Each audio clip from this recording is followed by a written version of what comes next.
Doctores, hablemos un poco de hemorragia digestiva baja. Nuevamente, para los que han llegado tempranito, la hemorragia digestiva alta por encima, ya saben, del ángulo de Treitz, hemorragia digestiva alta, por debajo, hemorragia digestiva baja. Doctores,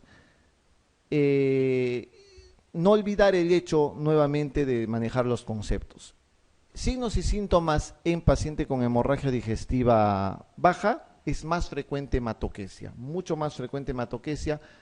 Puede haber rectorragia y puede haber melena también. Hematemesis no hay en una hemorragia digestiva baja, ¿no? No hay en una hemorragia digestiva baja.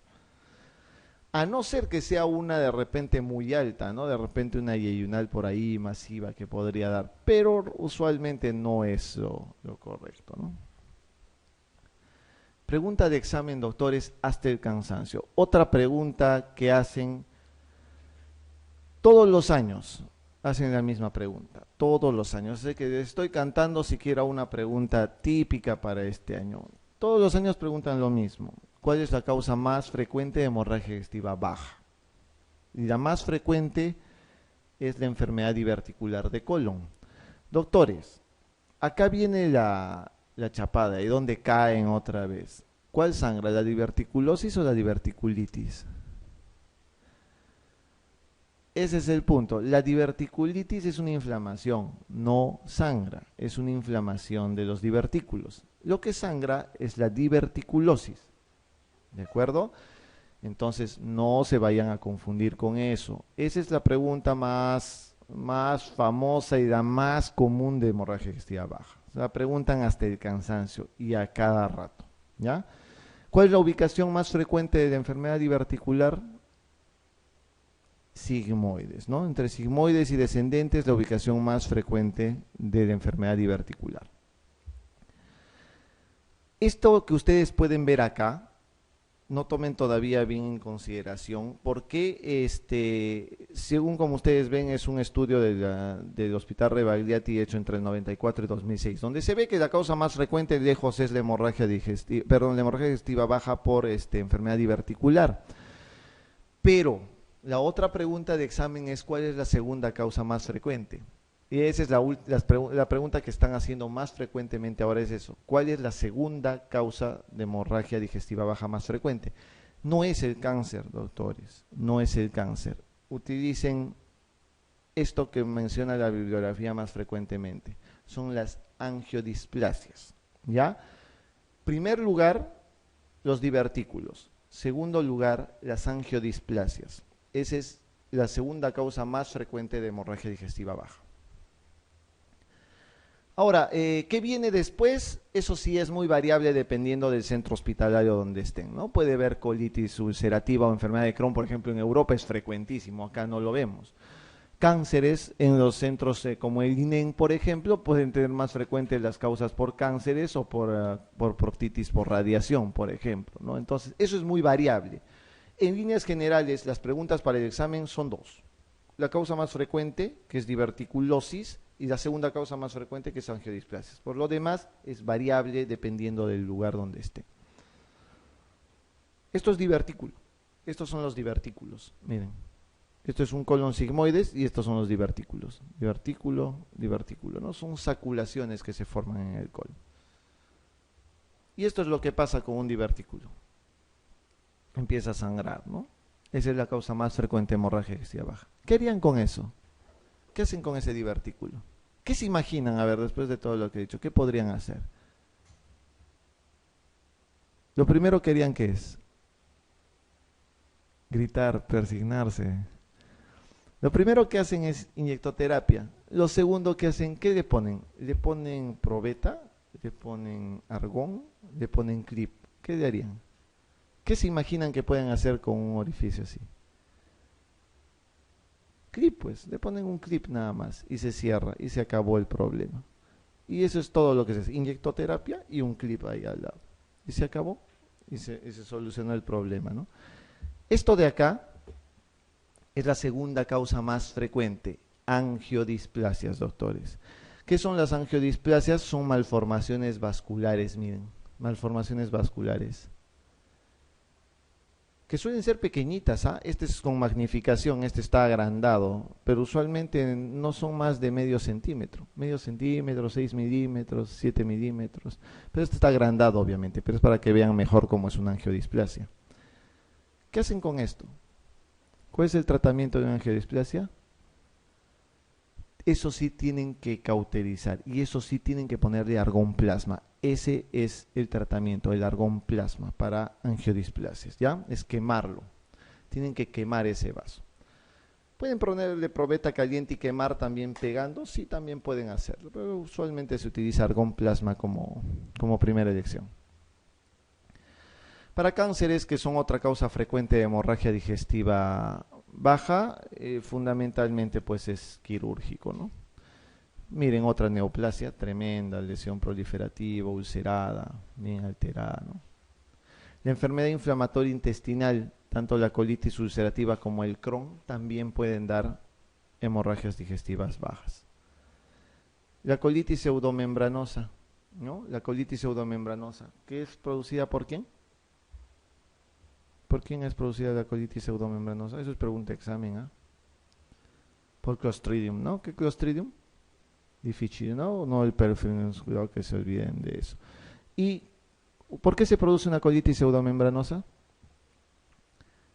Por consumo de antibióticos generalmente en exceso, ¿no? Y eso permite la colonización del Clostridium en este caso. ¿Y cuál es el tratamiento de una colitis? ¿Cuál es? Pregunta de examen otra vez. Esa es otra pregunta de examen. Es vancomicina o metronidazol. El tratamiento también es antibiótico. Tienes que darle tratamiento con vanco o con metronidazol, ¿ya? Son las selecciones que se utilizan para colitis pseudomembranosa. La proctitis actínica es la llamada proctitis por radiación, ¿ya? Usualmente los pacientes que han tenido antecedente de neoplasia de próstata, salud, doctora, de neoplasia de próstata, de neoplasias endometriales, de cuello uterino, todas las que sean bajas y que han sido sometidas a radioterapia, suelen hacer este tipo de proctitis que se llama proctitis actínica por la propia radiación que forman neovasos, ¿no? Y forman básicamente telangiectasias y angiodisplasias. Por consiguiente, el tratamiento también es argón, con coagulaciones nada más. El diagnóstico ya saben, igual que hemorragia digestiva alta, y no lo voy a repetir, necesito un diagnóstico precoz, un tacto rectal, estabilización del paciente, que es lo primero que deben de ver. El paciente que tiene hemorragia digestiva baja, fundamentalmente, tienen que haber de acuerdo a la estabilidad que tenga. Si el paciente está muy inestable o la pérdida ha sido muy, muy masiva, usualmente el paciente tiene que ser sometido a una endoscopía primero. ¿Por qué? La respuesta es sencilla. Si un paciente tiene hematoquesia masiva con inestabilidad hemodinámica, lo más probable es que sea un sangrado digestivo alto de tránsito intestinal acelerado y que haya perdido un volumen enorme de sangre. Es por eso que se hace primero una endoscopía por la precocidad y la premura que se necesita. Si no encuentras nada, recién pasas a una colonoscopía. Pero si el paciente está estable hemodinámicamente, no tiene ninguna molestia, solamente tiene el sangrado y está estable, se procede a hacer una colonoscopía para ver el manejo de ellos, ¿ya? ¿Cómo se maneja una hemorragia digestiva baja?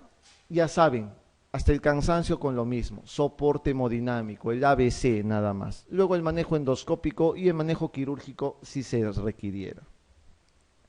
Ya saben las medidas generales, ABC, vía aérea permeable, vía periférica y la saturación de oxígeno, la diuresis más de 50 mililitros hora, y eso es importante, y la saturación de oxígeno bien. Presión arterial más de 100, presión arterial sistólica más de 100, eso es importante. Igual que en la hemorragia digestiva alta, la hemoglobina más de 8, sigue siendo prioritario eso. Puedes usar vitamina K y plasma fresco, obviamente puedes utilizar cualquier cosa que estabilice un poco la coagulación en este caso. Si las plaquetas son bajas, transfunde de plaquetas, ¿no? Las plaquetas menos de 50.000 aumentan el riesgo de sangrado, no solo espontáneo sino endoscópico, entonces tienen que tener unas plaquetas más de 50.000. Esto es lo que se hace, miren, divertículo sangrante, que les dije en un momento, inyecto y luego clips. y se acabó el problema, ya no hay más sangrado. Inyectoterapia y le colocamos 3 clips metálicos y se acabó. A veces existe un problema cuando encontramos pólipos en el colon. Muchas veces lo que se hace tiene que ser resecar, sacar el pólipo, ¿no? Y lo que se produce es un sangrado post-polipectomía. Esa es otra causa, por ejemplo, de hemorragia digestiva baja, el sangrado post-polipectomía. ¿Qué es lo que pasa? Miren, tenemos un pólipo, este era, y el pólipo al momento de tratar de sacarlo empezó a sangrar con un vaso. Miren. ¿Qué hacemos? ¿Qué hacemos si tenemos este pólipo acá, miren, y empezó a sangrar? ¿Qué harían ustedes? ¿Tienen dudas? Con todo lo que les he mostrado, no va a haber ninguna chapada. ¿Qué harían? A ver, ¿qué me sugerirían? Uno inyecto siempre, que es lo que he dicho, inyectoterapia. Y lo segundo, ¿qué le ponen? Argón, probeta. Le ponen un clip y se acabó el problema. Cierras el clip y con el clip se cerró el problema. Todos los métodos mecánicos son estupendos para parar cualquier tipo de sangrado, ¿no? Con el clip se soluciona el problema. Más que todos los puntos de coagulación, de termocoagulación, son para vasos sangrantes, más que todo.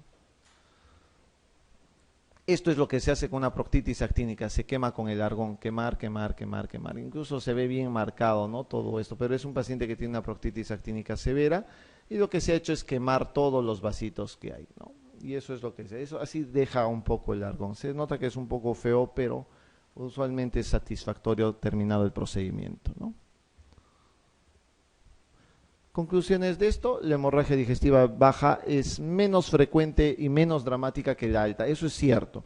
La hemorragia digestiva alta es mucho más severa. La hemorragia digestiva baja generalmente no da inestabilidad hemodinámica, a no ser que les parezca que sea una hemorragia digestiva alta de tránsito intestinal acelerado. ¿La colonoscopia es el principal método de diagnóstico? Sí, siempre tiene que ser así. Y el soporte hemodinámico, como en todos los casos, es la piedra angular de manejo. ¿Hasta ahí preguntas, dudas con respecto a hemorragia digestiva alta y baja? Nada, ok. Muy bien, pregunta número 5. Vamos a ir con una preguntita más, un par de preguntas. El mecanismo de acción de la somatostatina o de su análogo, el octreotide, es el tratamiento de hemorragia digestiva por varices esofágicas. ¿Cuál es su mecanismo de acción? ¿Alguien sabe? ¿Lo recuerdan? Dilatación portal, vasodilatación periférica, disminución de resistencia vascular intrahepática, vasoconstricción esplácnica o disminución del gasto cardíaco. Ok, les cuento la historia entonces. Usualmente el paciente que tiene cirrosis y que tiene varices esofágicas o varices gástricas tiene un componente que se llama vasodilatación esplácnica. ¿Por qué pasa esto? Porque el hígado básicamente es un hígado que está alterado en su estructura, es un hígado duro. Entonces, la sangre que llega a través de la vena porta hasta el hígado necesita mayor resistencia para pasar todo eso. Se empieza a dilatar, entonces empiezan a dilatar todas las venas del lecho esplácnico. El mecanismo fundamental entonces de hipertensión portal en un cirrótico es dilatación esplácnica. ¿Qué haría el octreotide? Solo por imaginación, ¿qué debe hacer el octreotide? ¿Qué haría? Tiene que hacer vasoconstricción esplácnica. Ese es el mecanismo de acción del octreotide, vasoconstricción esplácnica. Un paciente que tiene cirrosis, ya vamos a ver cuando veamos el manejo de cirrosis, pero un paciente que tiene cirrosis debe ser manejado primero con el ABC típico que les he mencionado. Segundo, tiene que colocarse octreotide fundamentalmente para disminuir para aumentar, mejor dicho, la vasoconstricción esplácnica y disminuir de esa manera el flujo de sangrado. Y tercero, se le hace tratamiento endoscópico con las ligas o con cianoacrilato dependiendo de lo que encuentre, ¿ya? Ese es el orden en el que se hace. Entonces ya saben el mecanismo de acción del octreotide. Tiene una pregunta bonita para básicas, pero es una pregunta para básicas más que otra cosa. Pregunta 6. De las siguientes, una no es contraindicación absoluta de endoscopía oral urgente. A ver, ¿qué se imaginan ahí?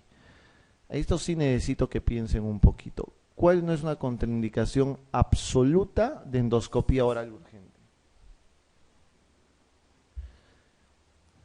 Ojo, que acá el secreto de la pregunta es la parte donde dice urgente.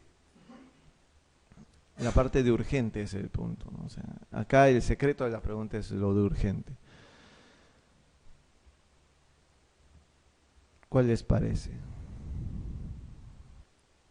En el coma, en el infarto agudo de miocardio, en la perforación duodenal y en la hipoxia severa, ¿realmente hay contraindicación de hacer endoscopía? Sí, usualmente hay contraindicación de hacer endoscopía, muchas veces, pero son contraindicaciones, tienes que buscar como contraindicación absoluta. Una de las cosas que usualmente no solemos hacer es esta, en la estenosis esofágica severa. El motivo es el siguiente. Usualmente el paciente que tiene estenosis esofágica severa, tú lo puedes manejar en algún momento solamente con hidrataciones de otro tipo, nutrición parenteral, por ejemplo, ¿no? Entonces, ¿necesitas hacer urgentemente también eso? No necesitas hacer urgentemente tampoco la endoscopía. Entonces, estas son indicaciones que son también muy relativas. Esta es una pregunta muy suelta y que sí para muchos gastroenterólogos pueden ser bastante impugnables, ¿no? Porque hay otros que sí consideran que podrían realizarlo, pero no. Acá, digamos, la respuesta es estenosis esofágica severa, como contraindicación, que no es una contraindicación absoluta de una endoscopia oral urgente, no es una contraindicación absoluta. Entonces, esa es la respuesta en este caso. Esta es una pregunta que sí le estoy repitiendo porque es importante que recuerden que ya les dije que no me gustan las preguntas de porcentajes, pero bueno, eso es lo que suelen preguntar muchas veces. Paciente con antecedente de melena, 2 días antes, hemodinámicamente estable. Una úlcera duodenal superficial, nada más. ¿Es una úlcera de qué tipo? ¿Qué forres? Una úlcera duodenal superficial. No hay sangrado activo, no hay signos de sangrado reciente y solo es superficial. ¿Qué forres es? Forres 3. ¿Cuál es la recurrencia de que sangre sea forres 3? La recurrencia es baja, ¿no? Es menos del 5%. Y esto es para que no lo olviden. Ya les he dicho que si quieren pueden recordar eso, ¿no? Del 55% de repente a más pueden sangrar los sangrados activos, resangrar los activos. Esto es muy variable dependiendo del lugar o del centro de labores y finalmente el que deben de recordar es este, ¿no? Menos de 5% para las úlceras Forres 3. Ya saben, la úlcera Forres 1A, rapidito, una úlcera con sangrado activo a chorro, ¿ya? 1A.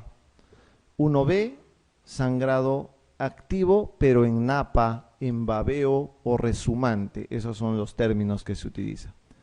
2A, vaso visible. 2A, vaso visible. 2B, el coágulo adherido. Coágulo adherido.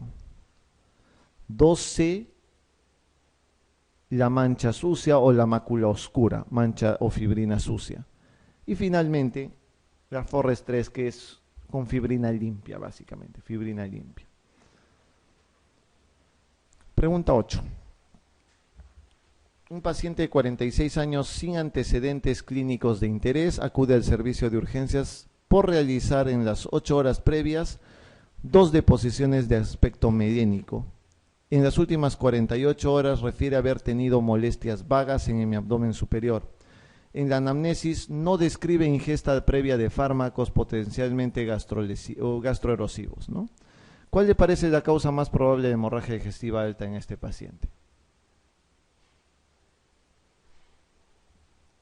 ¿Cuál les parece? Paciente de 46 años, sin antecedentes de interés, con melena. O sea, ya hicieron su tacto rectal, confirmaron la melena. Que ha tenido 2 días antes molestias vagas en mi abdomen superior. La anamnesis no tiene mayor cosa y tampoco hay uso de fármacos gastroerosivos. ¿Qué creen que puede hacer? ¿Perdón? ¿Úlcera? ¿Sí? ¿Alguien duda de repente? ¿Podría ser un Mallory?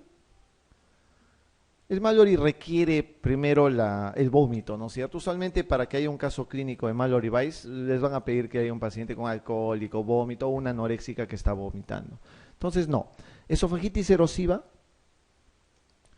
Esofagitis erosiva generalmente se acompaña mucho más de reflujo, mucho más de cosas. ¿Puede ser causa de esto? Sí, sí podría ser causa, ¿ya? Pero acá vamos a ver cuál es la causa más probable, o sea, tenemos que ver de repente mayor frecuencia. ¿Varices esofágicas puede ser?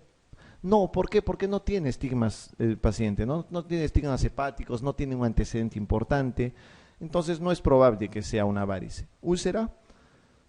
Recuerden que la úlcera es la causa más frecuente de hemorragia digestiva alta, mucho más que de esofagitis. Por eso es que podría ser esta la respuesta correcta. ¿Neoplasia gástrica? No, para que haya un cáncer obviamente tienen que decir que el paciente está con llenura precoz, baja de peso, anemia, etcétera. Tienen que ser un poquito más expresivos. En este caso, un paciente que viene con mediana, joven, sin ningún antecedente de importancia, lo más frecuente es que sea una úlcera, ¿no? Es lo más frecuente, una úlcera péptica. Lo segundo que podría ser sería una esofagitis, si es que no hubiera, pero aquí es lo más frecuente, una úlcera. Pregunta 9. ¿Cuál de las siguientes afirmaciones es correcta respecto a la administración de AINES? A ver, de los antiinflamatorios no esteroideos. A ver, su administración junto con corticoides no aumenta el riesgo de lesiones gastroduodenales. ¿Verdadero o falso? ¿Qué les parece? Es falso. Lo típico de un paciente que recibe AINES es que si tú le das corticoides, típicamente aumenta el riesgo gastrolesivo, notablemente, aumenta el riesgo gastrolesivo notablemente. Entonces esa respuesta es totalmente falsa, ¿no? ¿La edad no influye en el riesgo de desarrollar lesiones digestivas? O sea, si uno es, ¿la edad no tiene nada que ver o es más frecuente en alguna edad fundamentalmente? Obviamente los ancianos tienen mayor riesgo, definitivamente. Entonces, la edad sí influye, ¿no? Un paciente joven usualmente no tiene muchas molestias de ese tipo. La edad sí influye. Es falsa, entonces. ¿Es preferible la administración rectal de AINES ya que su efecto lesivo es fundamentalmente local? ¿Existe AINES rectales? ¿Sí? ¿Se puede administrar AINES rectalmente? Sí, sí se puede. Diclofenaco, por ejemplo, existe también para administración rectal. Hay fármacos de administración rectal. Pero así ustedes utilicen un AINE tópico, el riesgo de gastrolesividad sigue siendo alto. ¿De acuerdo? O sea que si están jugando fútbol, se golpean, se ponen su diclofenaco en spray en las rodillas y en litros, igual existe riesgo gastrolesivo por absorción en sí. O sea, no es solamente por la ingesta oral, todavía existe riesgo de lesión. Entonces es importante. El acúmulo de prostaglandinas en la mucosa gástrica o duodenal es el mecanismo patogénico más importante de las erosiones gastroduodenales inducidas por ellos. Pura letra, ¿no? Es larga la... Para empezar, ¿cuál es el mecanismo de acción de los AINES en el momento de producir una úlcera? Primero, que disminuye las prostaglandinas, ¿no? Es un inhibidor de la COX, ¿no? De la COX en este caso. Por consiguiente, disminuirá la producción de prostaglandinas. Y el segundo, que produce vasoconstricción. Entonces, un paciente que tiene lesión por AINES, el acúmulo de prostaglandinas no sería el mecanismo importante, sería la disminución de las prostaglandinas en este caso. Y les queda lo último nomás, entonces ya pues tienen que marcar la E. Hasta el 15-30% de los pacientes que los toman en forma crónica demuestran úlceras gástricas y o duodenales en endoscopía alta, es cierto, ¿no? Otra vez una pregunta fea de porcentajes, pero con las otras 4 básicamente son descartables, ¿no? La respuesta en todo caso es la E. Conceptos para úlcera por AINES, doctores. Fundamentalmente me interesa que sepan el mecanismo de acción. Disminución de prostaglandinas y vasoconstricción. Segundo, que su efecto gastrolesivo aumenta notablemente con los corticoides. Eso es muy importante. Y tercero, esta es una pregunta que acá no la hacen mucho, la hacen más en Europa, pero cuidado que aparezca y los cojan. ¿Cuál es el tratamiento de elección para la prevención de la úlcera por AINES? ¿Cuál es el fármaco de elección para la prevención de úlcera por AINES? Les voy a poner alternativas. omeprazol, ranitidina, sucralfato y ¿qué más les pongo? O ninguna, ya. ¿Cuál les parece? ¿Omeprazol? Pues no, ni ranitidina, ni tampoco sucralfato, ninguno de los tres. Es un fármaco que usualmente no se debe de comercializar usualmente porque es un fármaco que es abortivo. ¿Cuál es? ¿Recuerdan el nombre comercial del Cytotec? ¿Cuál es? Exactamente. El misoprostol, doctores, es el tratamiento de elección, el fármaco de elección para la prevención de úlcera por Aines. El punto fundamental es que el misoprostol es prostaglandina, ¿ya? El misoprostol es prostaglandina en sí. Entonces, la prostaglandina lo que hace es proteger muy bien la mucosa y la barrera gástrica, en este caso cuando uno va a consumir Aines. El problema es que la prostaglandina a nivel de cuello uterino produce dilatación y si la paciente está gestando obviamente va a tener abortos espontáneos. Entonces, lo mal comercializado que está el misoprostol a nivel del mundo, ese es el motivo por el cual no está difundido todo eso, ¿no? Pero si hay una pregunta de residencia típica y la van a encontrar en los exámenes MIR, que cuál es el fármaco o que se utiliza para la profilaxis de la úlcera por Aines, es el misoprostol, ¿ya? ¿Cuál es la complicación más frecuente de úlcera péptica? Esta pregunta también ya la conocen. ¿Cuál es la más frecuente? ¿La complicación más frecuente? ¿Mm? Penetración, estenosis, todas. La hemorragia, lejos, la hemorragia digestiva alta es lo más frecuente. Segundo, perforación. Tercero, penetración. Cuarto, obstrucción o estenosis. El cuadro clínico de las úlceras, doctores, ya saben, cuando no está complicada una úlcera, solamente da síntomas dispépticos, nada más, ¿no? O sea, solo molestias de malestar y nada más. Las complicaciones las tienen en el orden que ya se los he mencionado. Hemorragia, segundo, perfo, tercero, penetración y cuarto, obstrucción. Pregunta 11. En el tratamiento inicial de una hemorragia digestiva se utilizará para reponer la volemia ¿qué? Les dije que había preguntas de ese tipo, miren. Esta es una pregunta de examen MIR. ¿Qué se utiliza?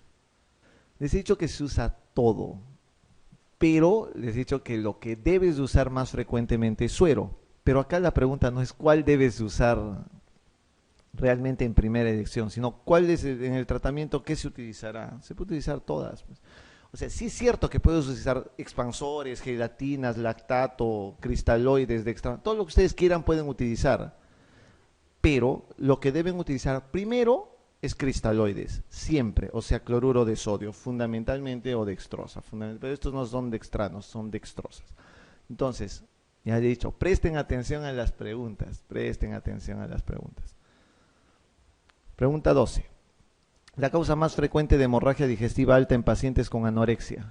Ya.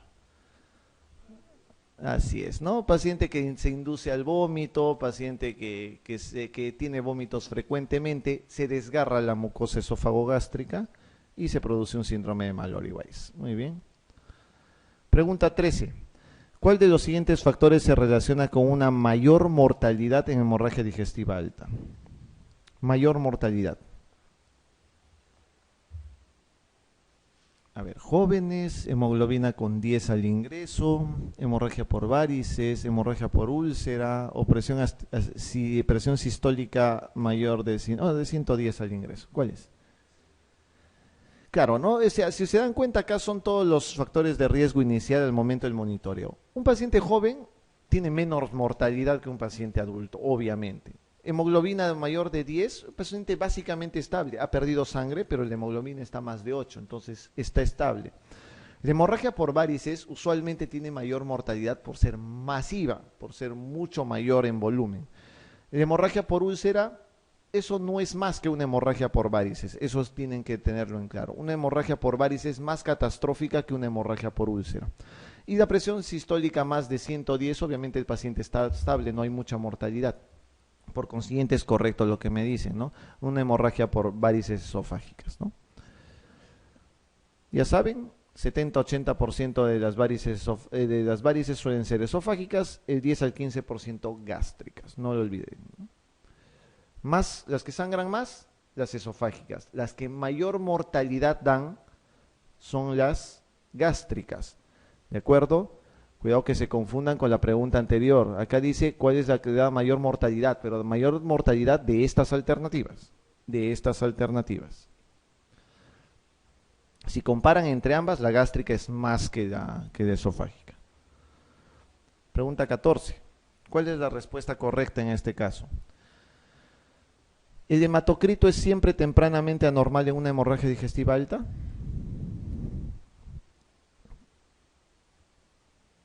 ¿Qué les parece? ¿El hematocrito es siempre tempranamente anormal en una hemorragia digestiva alta?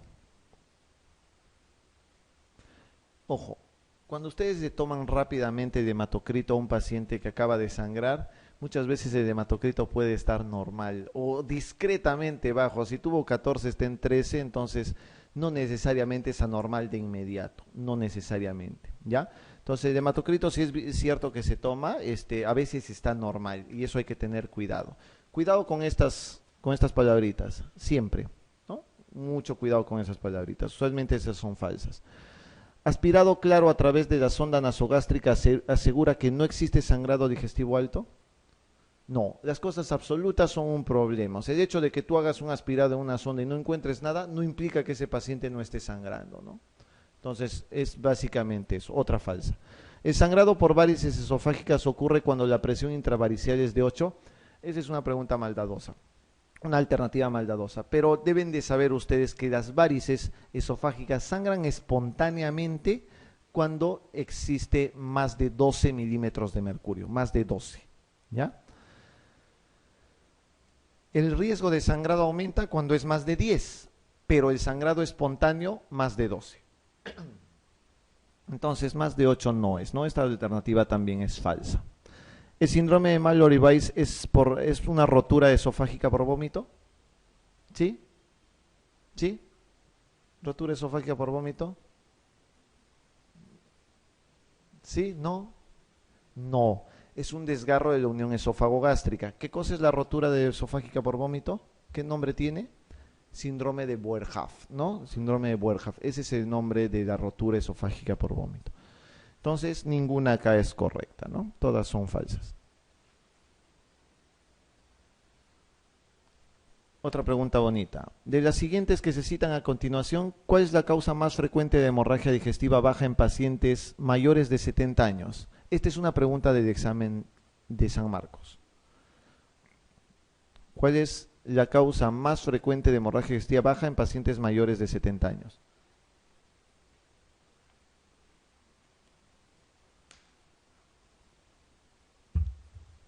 ¿Listos? Ya. Esa es una pregunta que no requiere más de 10 segundos de pensar. Solo requiere una sinapsis bineuronal nada más para contestarla. Un procedimiento simple de asociación. ¿Cuál es? Les he dicho que la causa más frecuente, ¿cuál era? Usualmente en pacientes adultos, la causa más frecuente es divertículos. ¿Cuál es la segunda más frecuente? Angiodisplasias. Eso es lo que deben de marcar acá. Usualmente en pacientes adultos, la causa más frecuente tienen que encontrar o entre divertículos o entre angiodisplasias, más no. Pregunta